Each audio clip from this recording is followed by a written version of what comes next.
Friends, Sunday వచ్చిందంటే మొక్కలేందే మొద్ద దగ్గరండి మాకు. అందుకనే పొద్దున్నే లెగిసిపోయాను. మా హస్బెండ్కి పట్టుకొని చేపల మార్కెట్కి అయితే బయలుదేరిపాం. పదండి ఏదైనా తీసుకొస్తాం. ఎప్పుడు చికెన్ మటన్ తినేదే కదా, ఫిష్లు కూడా తింటూనే ఉన్నాం.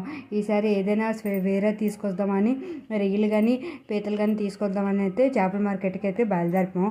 పడుకున్న వాళ్ళకి లేపిసి మరీ తీసుకొచ్చాను. ఎక్కడ అయిపోతుందని ఎప్పుడూ లేట్గా లేచిందని ఈరోజైతే మార్నింగే తొందరగా లెగిసి చేపల మార్కెట్కి అయితే వచ్చేసాం. ఈ పీతలు అయితే తీసుకున్నామండి. సండే వచ్చిందంటే కంపల్సరీ నాన్ వెజ్ అన్నది ఉండాలి మా ఇంట్లో, అది ఏదైనా కానీ. సో ఈసారి చాలా రోజులు ఏంది పీతలు తినలేదని ఈసారి అయితే క్రాబ్స్ తీసుకున్నాను. క్రాబ్స్ తీసుకొని ఇంటికైతే వచ్చేసాను. ఇంటికి వచ్చి క్రాబ్స్ అయితే వండేసుకుంటున్నాను. ఎలాగ వండాను అన్నది నెక్స్ట్ వీడియోలో చూపిస్తాను, నా స్టైల్లో క్రాబ్స్ కర్రీ అన్నది. ఇక్కడితో ఈ వీడియో అయితే ఎండ్ చేస్తున్నాను. Okay, bye bye. Please subscribe చేసుకోండి.